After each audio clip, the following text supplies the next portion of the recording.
Energylandia in Zator, Poland has quickly become one of the biggest and best amusement parks anywhere in the world, with roller coaster and theme park enthusiasts travelling from far and wide to come and ride some of their major coasters such as Hyperion and Zadra. Now, this coaster park only opened in 2014, so as of the recording of this video, it's not even been open for 10 years yet, and it already has 17 roller coasters, with them already announcing 3 more that are currently in the pipeline, which will take this park that is only 10 years old to have 20 coasters, which will bring it in line with Six Flags Magic Mountain over in California, USA, as the park which has the most coasters anywhere in the world with 20 coasters. And I think that begs the question of how on earth has this park added so many coasters so quickly, and is this rapid growth actually sustainable for the park? In today's video, we're going to be looking if Energylandia will actually continue to add new coasters at the same rate it's been doing for the past few years, and if that is a sustainable thing for the park to do. So if you do enjoy today's video, please do give it a like. It massively helps out the channel. Subscribe to Coasternaut for more videos like this in the future, and let's get into today's video. Thank you very much for watching. So then, in 2014, when the park first opened, it only had 3 roller coasters. That was the Viking coaster, Fruity Loop coaster, and Mars. These are 2 SBF Visa coasters, and then Mars. Oh, sorry, Mars is actually an SBF Visa as well. Sorry, I was just looking that up on RCDB as we speak. A bit unprofessional of me, with 3 SBF Visa coasters. In 2015, the park then opened 3 new coasters. These were all actually Vekoma coasters. They got a package of Vekoma coasters, which included Mayan, their SLC, the Dragon coaster, their family invert, and Energys, one of just the normal standard Vekoma family coasters. In 2016, they got another coaster with Formula, and this was their first sort of true thrill coaster, a unique custom thrill coaster, I should say, after the SLC that came in the prior year.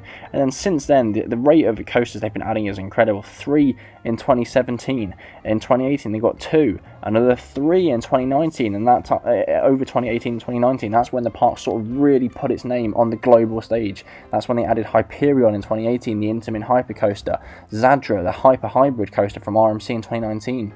And then in 2021, they added 2 more coasters as well as part of the Aqualantis themed area at the back of the park in Abyssus and Light Explorers. So that brought their coaster tally up to 17 coasters in the space of just 7 years of opening, from 2014 to 2021, and that is absolutely insane.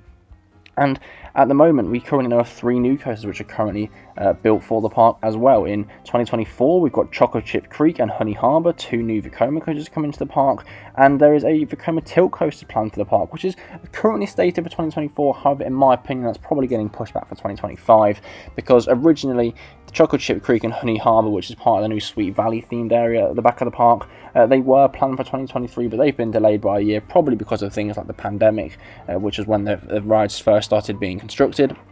That's probably delayed the overall construction of these coasters for a year, and therefore delayed the Tilt coaster for another year as well, until 2025, I should say. So by 2025, the park will be 11 years old and will have 20 roller coasters. That is absolutely insane. You know, other than the pandemic years, sort of 2020 and 2022, 2023, there's only been, in the 10 years of this park being open, 3 years where the park actually hasn't built a brand new coaster, which is absolutely astonishing. And in most of those years, they've not even just built 1 coaster, they built 2 or even 3 in 2 different occasions, and that's absolutely insane. You know, the park is massively adding new areas, and in those new areas, they're typically adding like a thrill coaster, and maybe like a family and a junior coaster. And you know, for as good as Energylandia is, it is one of the best parks anywhere out there in the world. Fantastic collection of rides. They do have a lot of unnecessary rides and a lot of repeats. You know, they have with Honey Harbour opening next year, they'll have 3 different Vekoma junior coasters, which is ridiculous. They have 2 Vekoma family boomerangs. You know, they do have some great coasters out there, such as Zadra, Hyperion, Abyss is fantastic.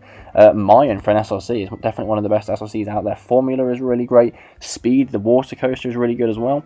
But you know, and they do have a lot of unnecessary coasters. So for me, I can actually see their overall expansion slowing down. I think they have a lot of space to work with, which I think is, you know, beneficial to them. You know, Energylandia is in the middle of nowhere in Poland and Zator. They have so much space for expansion, which I think is helping them with the expansion, and they do have a lot of backing from the Polish government and the EU. They got a lot of government grants, which helps them to afford a lot of these major rides, because they want to help turn Energylandia and Poland into a more touristy attraction to bring in money for the local economy, and it is, you know, definitely helping the park grow at this rapid rate and add so many new rides.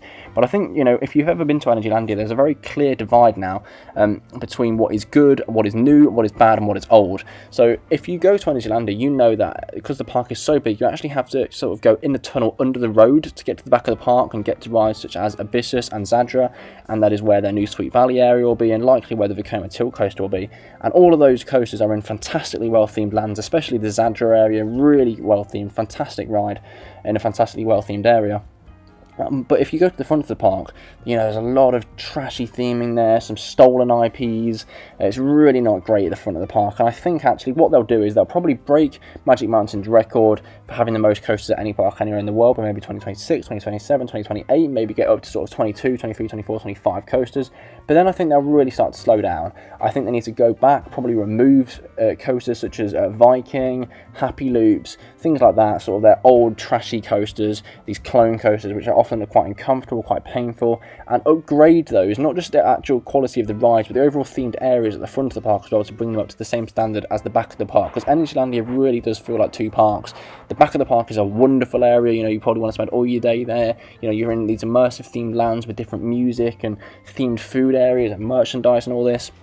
And the front of the park really is a different park. It's like a trashy amusement park compared to a fantastic theme park at the back of the park. And, you know, I think what is a park when you have all of these fantastic coasters such as Hyperion and Zadra, but then you can walk around a corner and be in an area where there's ripped off Madagascar and ripped off other Disney and Universal sort of IPs and these really trashy clowns and everything, and it's, you know, it really doesn't look good, some of that front area of the park. It's not even sort of able to put it into words. You have to go to Energylandia to see it. It's really strange, and I think for that reason it will sort of continue for the next 5-6 years, maybe it's 2030, breaking the record for the most coasters at any theme park anywhere in the world. But then I think it's not actually even necessarily a bad thing. I don't think they need to keep expanding. What they need to do as a park is slow down that rate of expansion. You've got all the records now, you know, that you are a massive tourist destination. People do travel from all over the world. They have succeeded in their first targets and first aim as a park to become this tourist global destination they are. They run fantastic events throughout the year, especially the Halloween event is fantastic. They've got their standout roller coasters now in things like Zadra and Hyperion. Go back, slow down with the new things. You don't need new things, especially with something like the Tilt Coaster. You're going to have that standout GP ride as well, a ride which is really unique to that area of the world. There's not many of those out there in the Vekoma Tilt Coasters. But now, go back, bring that same level of new expansion and new addition that you have been putting at the back of the park to the front of the park. Rip out a lot of those old coasters, maybe still, you know, add in new coasters there, keep your record of having the most new coasters in the world, rip out some of those older rubbishy clones, but add in newer coasters.